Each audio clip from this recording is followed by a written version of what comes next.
Well, our next speakers are Laura Cavaney-Morgan and Alice Taylor, both from the Tonight show on ITV, flagship show. And I think before we get started, we're just going to watch a little show reel to show you what the Tonight programme is all around. Okay.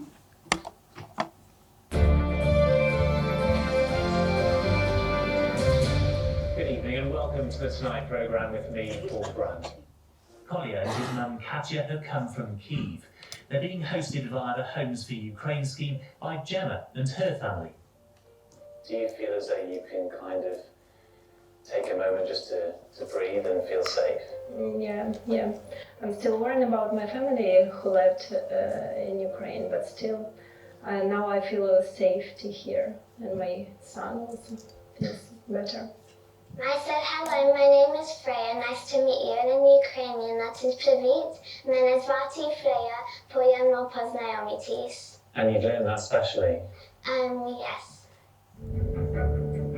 I've been a reporter and weather presenter for ITV Wales for more than 20 years. Hello there. I can hear you, yeah. But while I put a smile on my face every day in front of the cameras, for a long time, behind the scenes, it was a very different story.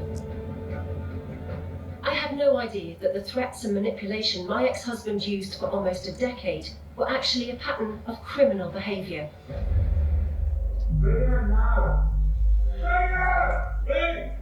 In October 2019, I finally called the police and my then husband was arrested. What's happened last night, mate?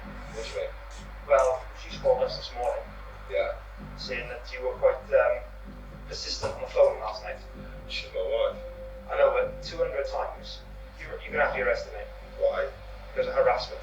That's a lot of phone calls. Let me speak to her. Stay there, right? You're arrested.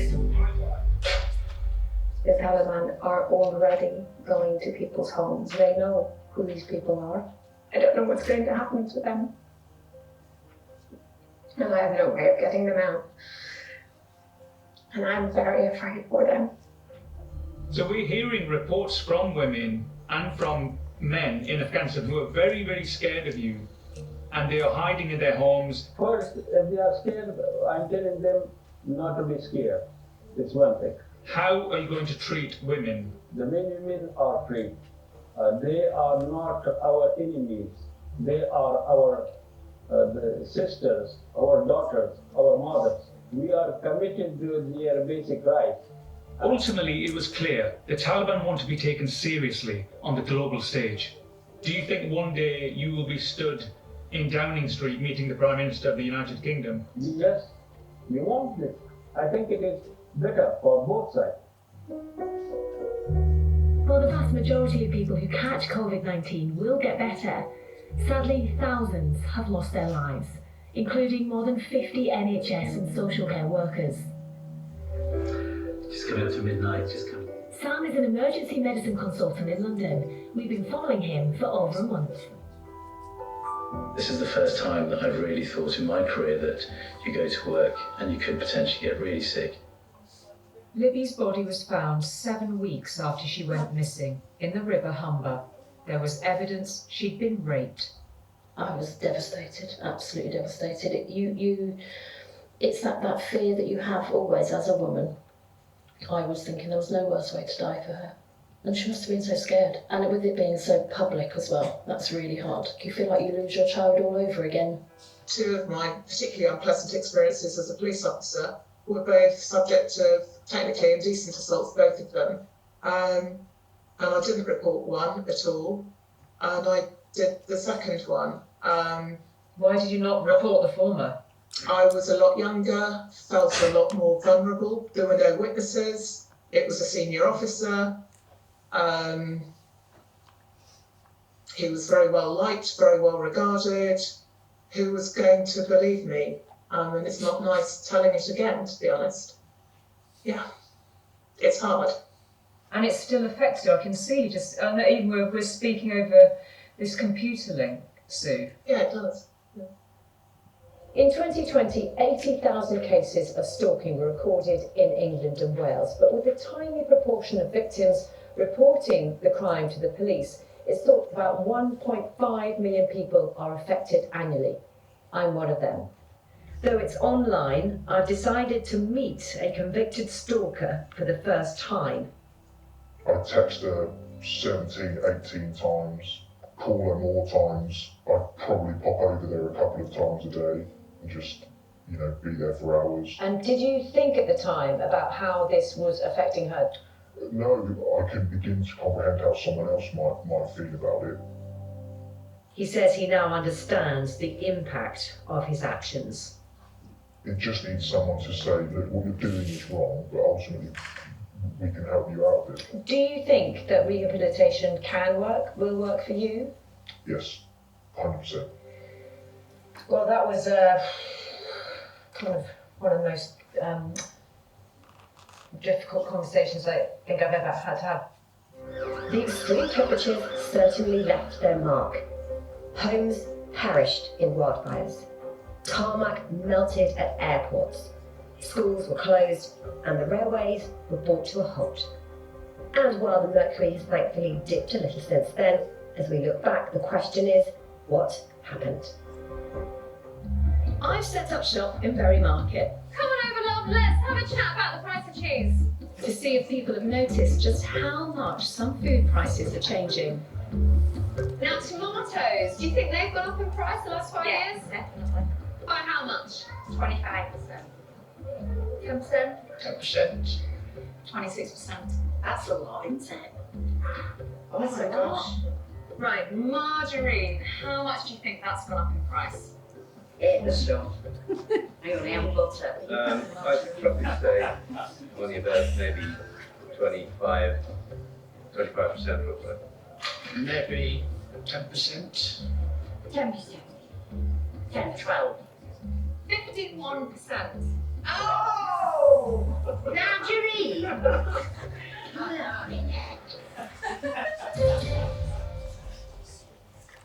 Blumineck indeed. So Laura, Alice, a warm welcome to Leeds Trinity. Alice is actually alumni, so she came here to study broadcast journalism. Yeah, I'm not going to tell you how long ago it was, but it was, yeah. So I think you are going to refer back to some of the clips in the video, but I think first, if you could you just sort of explain or describe your journey to career success as two sort of northern women, and whether being sort of women and from the north, whether that's kind of caused you any difficulties. I'll give that a go first of all. So I'm Laura, I'm from Rochdale. I still live in Rochdale, and I'm the exec editor of the Tonight series. I actually started work on Tonight in 2003, and we were then known as Tonight with Trevor McDonald. So I kind of rose through the ranks from researcher to AP to PD. And then I, like most people in television, went off to work on different content, and I worked for different broadcasters making different programmes. And I had my little boy in 2014, and then I came back to Tonight as series producer, and then was series editor and now exec editor. So I've been back with Tonight since then. And I'd say it's pretty common really in terms of television to kind of work in a freelance capacity and work for lots of different people and work across lots of different programmes. But obviously, I now make Tonight, but we also make other series as well. So I've done things like Real Stories with Ranveer Singh, Eat, Shop, Save, and made lots of kind of one-off docs as well. And you were saying you worked on the Queen's funeral as well. Yes, we did. We made what could only be described as a last-minute commission for ITV. So we found out, was it 5 days, the Monday before the Queen's funeral, the following Monday, that ITV wanted us to make a 90-minute without any ad breaks for obvious reasons on the day of the Queen's funeral, sort of looking back at all of the momentous things that had happened, you know, meeting Liz Truss, the Queen sadly passing, all of everything that had happened in the intervening period up until the point of the funeral. So yeah, we had many a long hour in an edit suite making that film. Absolutely, I think lots of people in the industry did, didn't they? They did indeed. Yeah, I think we thought that we'd sort of almost got away with it, so to speak, and we sort of decided, because we do Tonight as our day job, we make a Tonight virtually every week to go out on, as you can see, a variety of different subjects.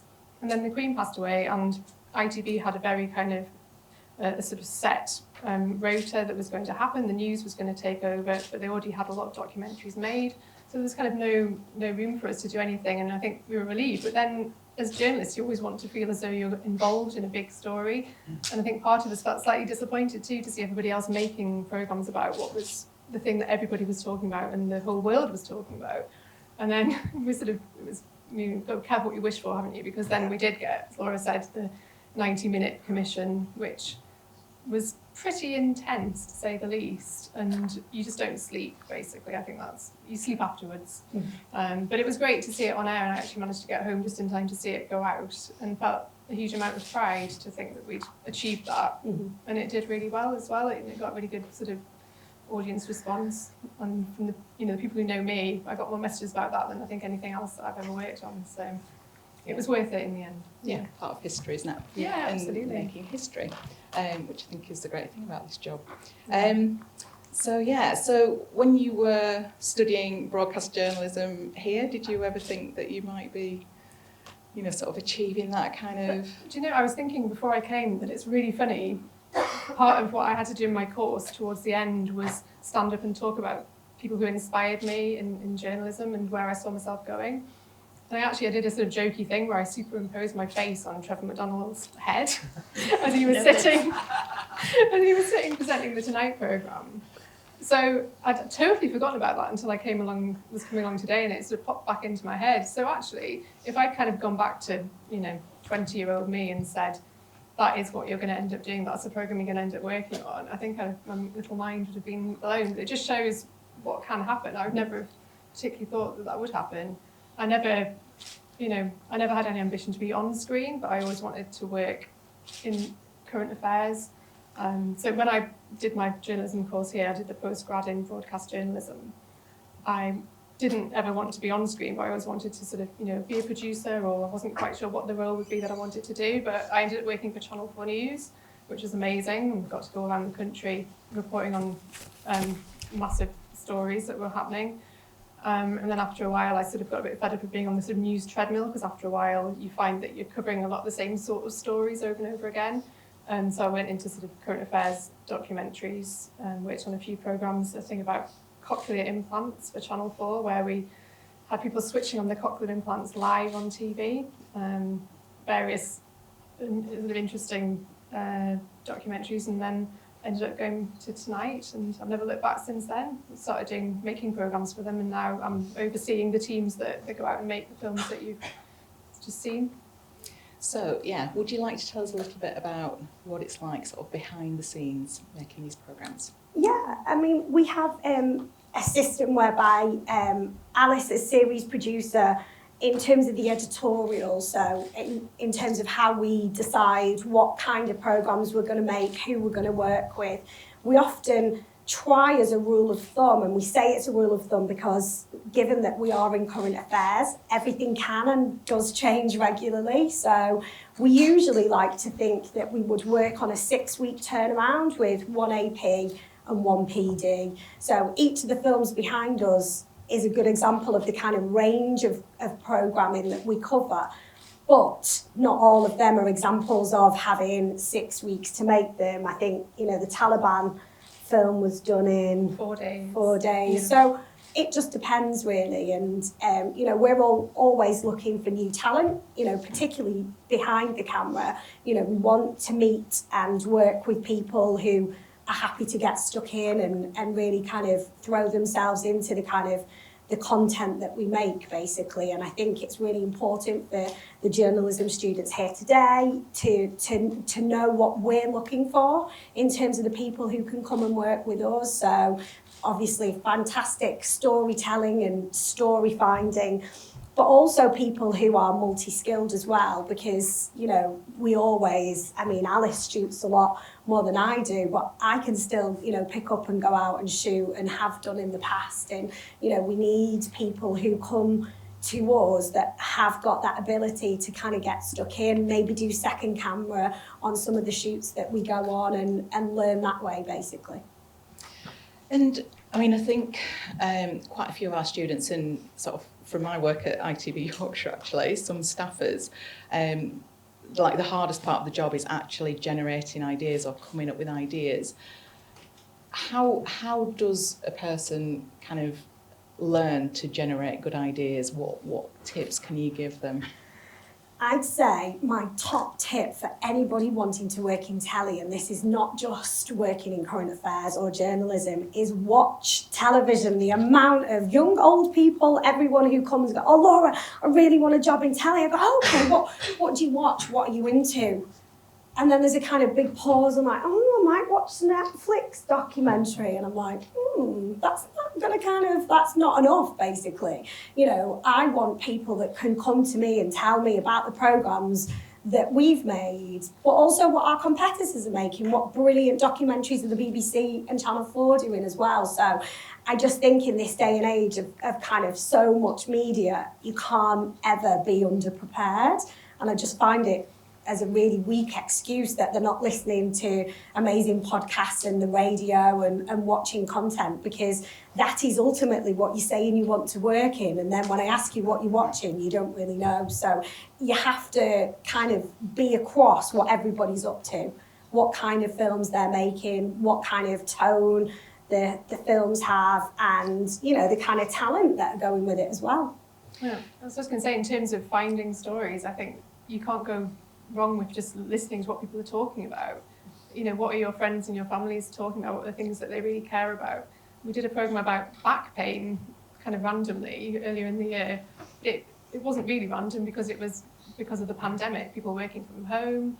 You're not sitting at a desk not everyone's sitting at a sort of perfectly situated desk and getting up and walking around as much as they would have done in the past working in an office. So we made that programme, and it rated incredibly well for us. Mm-hmm. It showed that there was a big demand for programmes on maybe a slightly niche subject, but one that everybody's actually getting interested in and is kind of bubbling under. So as well as, you know, doing the obvious things like reading newspapers, reading papers online, listening to the radio, finding out what's going on in the wider world, actually just kind of keeping your ear to the ground closer to home is one of the best things that I would advise. And would you say that, you know, ITV, I'm a bit biased, but ITV, you know, their strength is a human interest story? Absolutely, I think that's at the heart of everything that we do. Finding the right case studies is sort of 90% of making it Tonight, really. The things that are going to hit home to people. And a couple of the examples there were where our reporters were actually kind of case studies in their own right. Mm-hmm. They were experiencing the story themselves or had been through it. And sort of having that kind of added input makes a big difference too, I think. Yeah, that sort of leads into my next question, really. So I was going to say, you know, sort of finding, you know, what considerations do you have to make when you're finding contributors? What sort of thought process goes in? How do you go about it?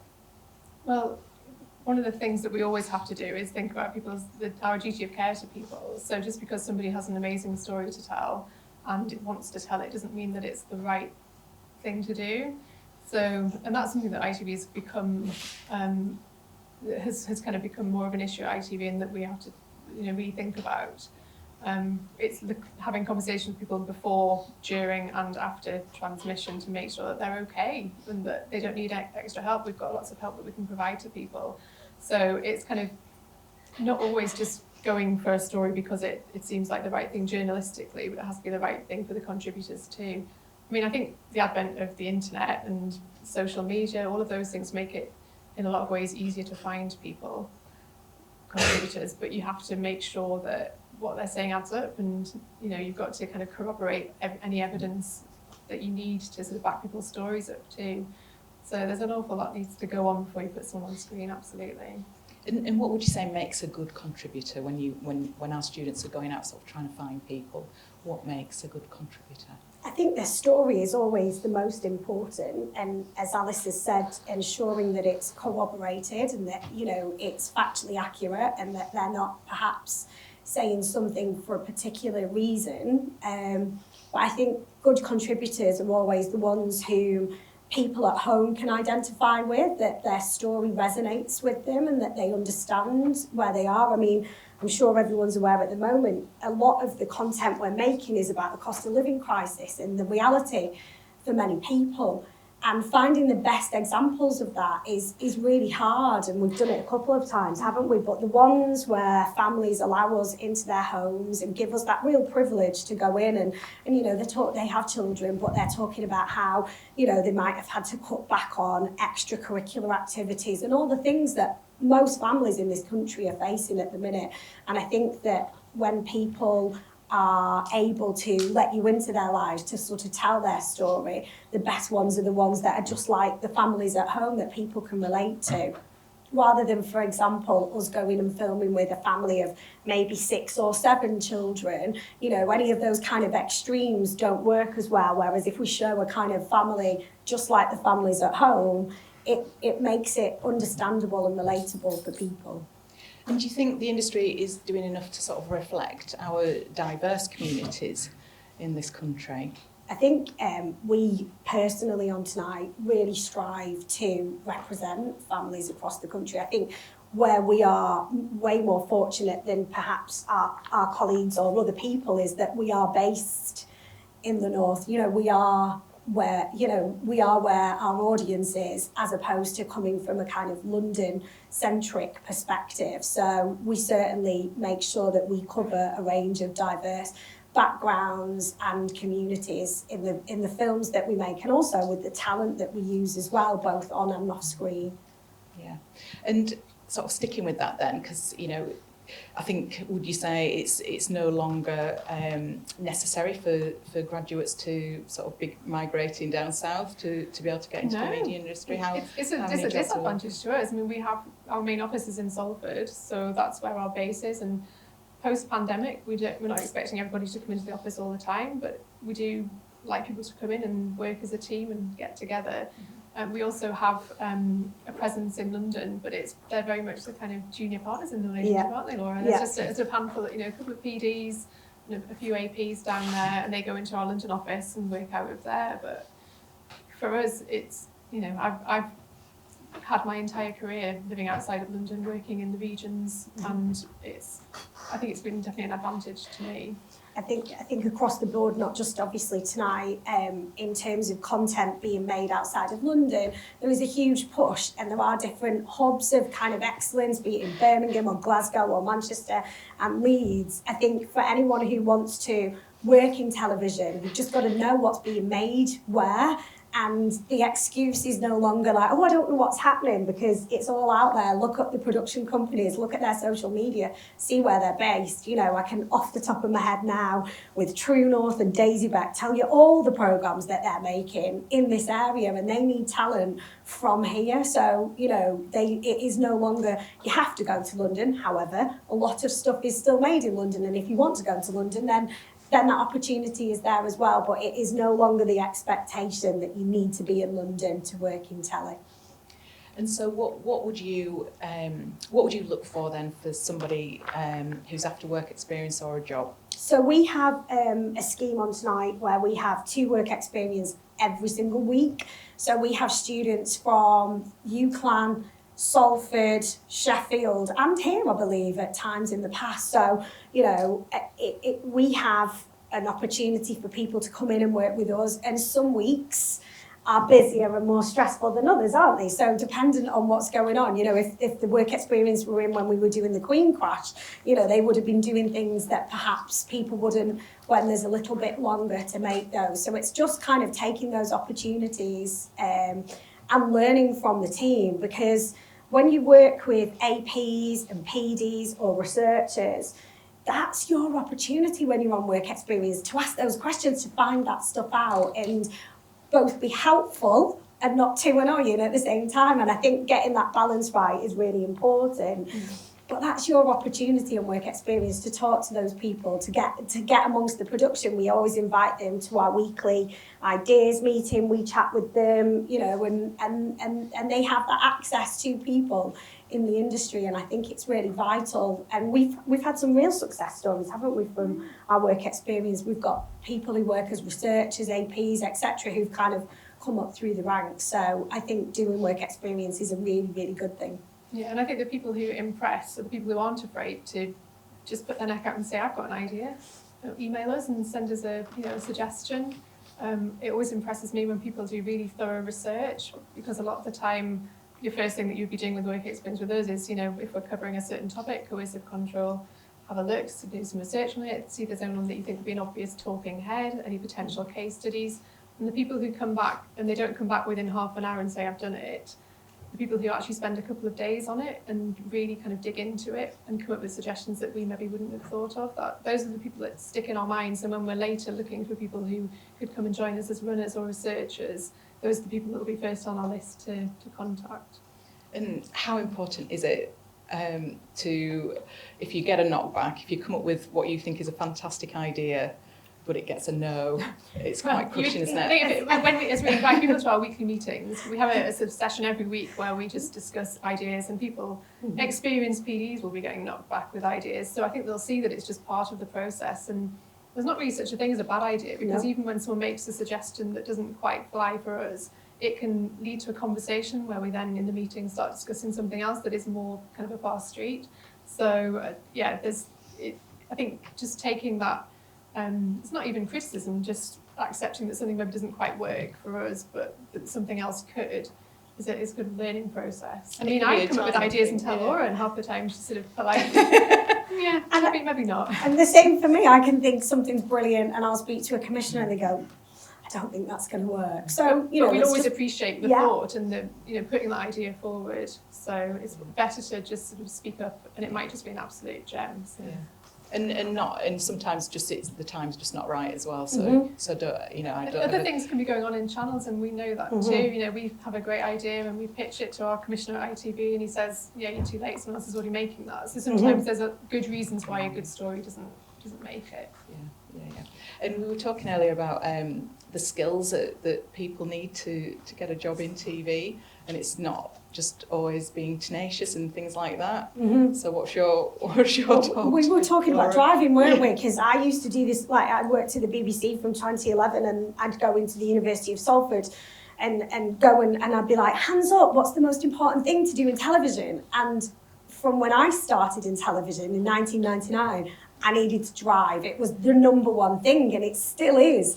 But no one really kind of got it. And obviously, as society has changed and things are very different, not everybody does drive now. And it is a really key skill. So, for example, if you're making content and you're out and about filming often, if Alice and I went back to our team and said, we've got this great person, they're coming in and they're going to work with you. Yeah, can you go to Norfolk and can you do this bit? And they're like, what? And I've got to do all the driving on my own because the person that we're bringing in can't drive. And so it's difficult, and we're all aware of the cost of living scenario, and we absolutely understand. But what I heard was that as an industry, they are kind of trying to tackle it, and there are some pots of funding for individuals to apply for to try and get them to basically pay for them to learn to drive. But yeah, driving is a key skill. I'm just going to check the time because I've not got. How are we doing for time? Right, okay, lovely. So, shall we open it up for questions from the floor? Yeah. So, which side are you taking, Darren? Do we have any questions? Put your hand up. Yes, they're right next to me. That side. I'll start here and I'll come back to I'll go you. over this side.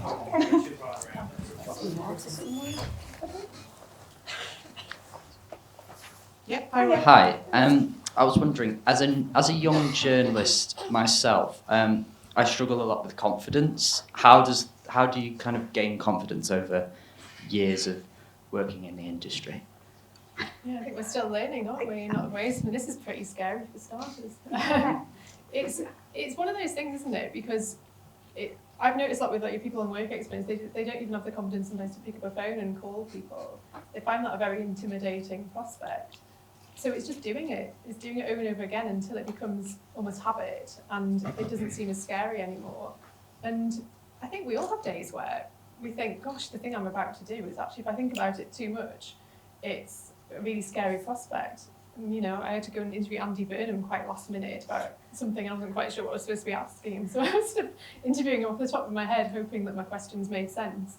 And sort of having to do a bit of deep breathing beforehand and calm myself down and think, no, it's okay, he's just a human being at the end of the day, and he wants this to go as well as you do. So it's sort of, just getting out there and doing it as much as possible, I suppose, and trying to also understand that within TV there's different personalities too, and there's different roles. You don't have to be kind of putting yourself up on screen. There's so many different jobs that suit your kind of personality, and it's sort of getting out there and finding out what those are by doing work experience, I guess. Definitely. Any other questions? You deal with a lot of how do I say this? You deal with a lot of tricky subjects, very sensitive topics in your show. I was wondering, how do you kind of respectfully, like, what's the process of respectfully producing that content for the audience? It's a really good question, and you're right, we do have topics that are particularly difficult, and from our perspective, we have a duty of care to the individuals who are telling their story, but also we have a duty of care to our team. You know, we're making a documentary at the moment, and the content is particularly difficult. And so we're offering the producer and the AP and our wider team just check-ins just to see how they're coping, because sometimes when you're making films that are particularly distressing, it can have that effect on the team as well. So all the time we're monitoring who's doing what, do they need any extra support, how can we step in to give our experience and expertise to make sure they're okay. So does that answer your question? Yeah, it does. So there is also been a professional help that we can, if we think it's needed, we can make sure that's in place. I think that's something relatively new within the industry. That certainly didn't happen when I was starting out. So there's good progress being made on that, I think. Definitely. I remember being a young AP, and I made a film about children with cancer, and it was really particularly harrowing. And at the time, I remember lots of my family saying, "Are you okay?" And I was a bit like, "Of course I am." But actually now, as I've got older and had children myself, you go, "I can't believe I did that." And it's just that kind of impact on how and like I say, there is a lot more help and support now than there was then, shall we say.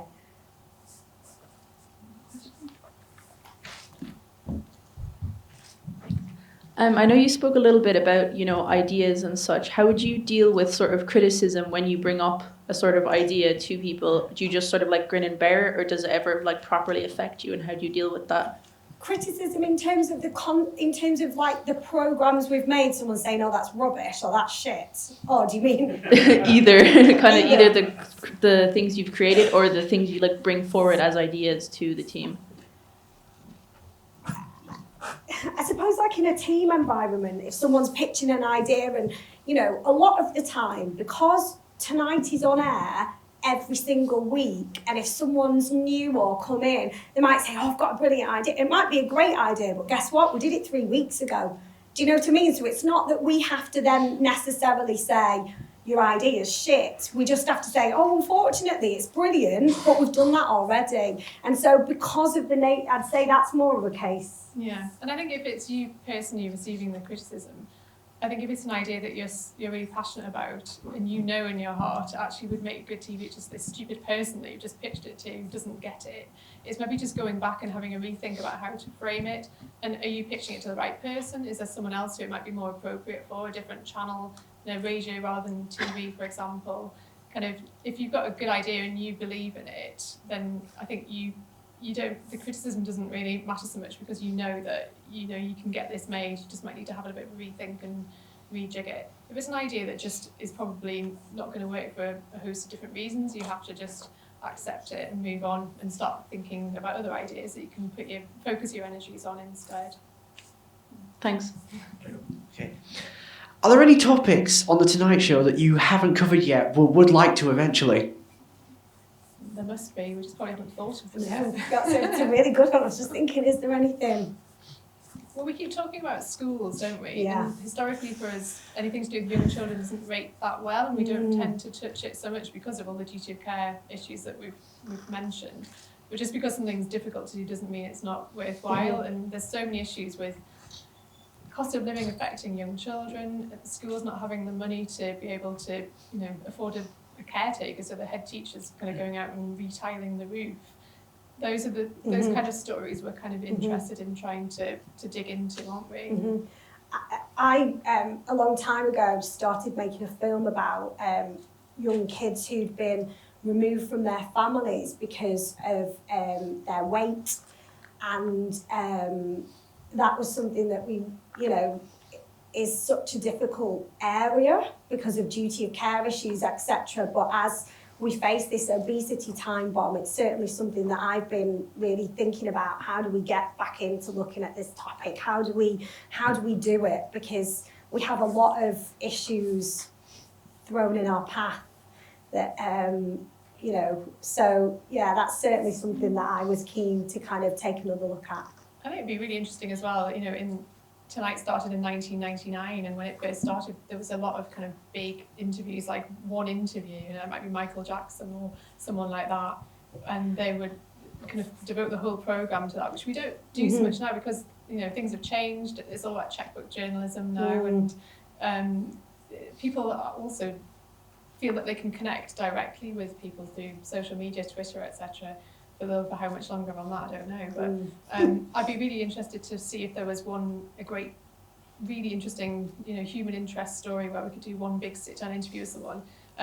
Libby Squire's mum, who was in that clip, who was talking about her daughter being raped and murdered, and she was somebody that we could have actually done an entire programme about just her. But then in the same programme, the former female chief constable of Nottinghamshire Police told us about a situation where she'd been sexually assaulted, and that was completely unexpected. She didn't actually expect to talk about it herself, but just in the course of the interview with Julie, she decided to open up about it.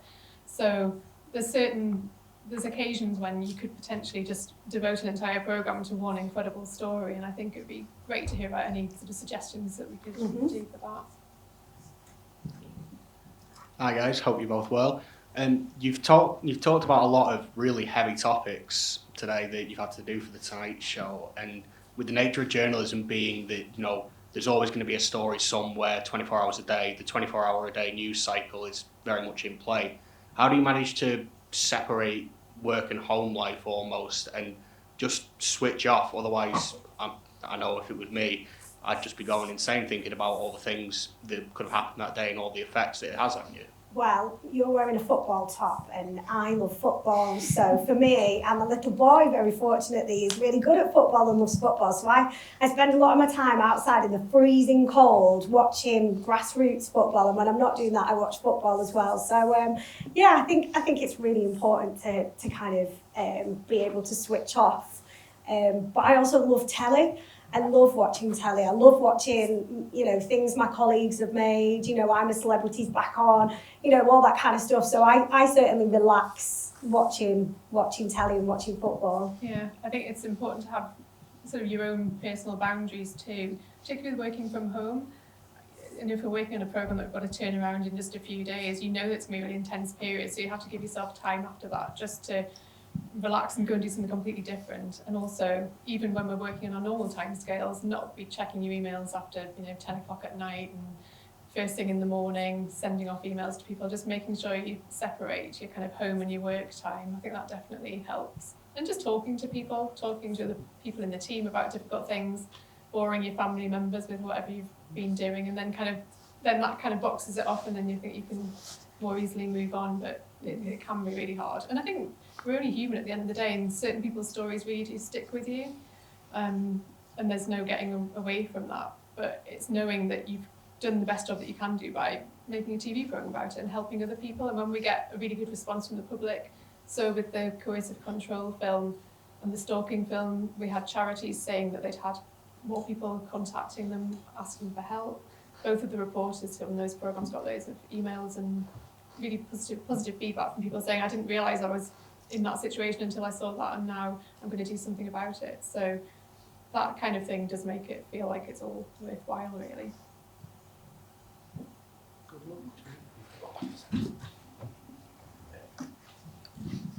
Hi, first of all, thank you for being here today.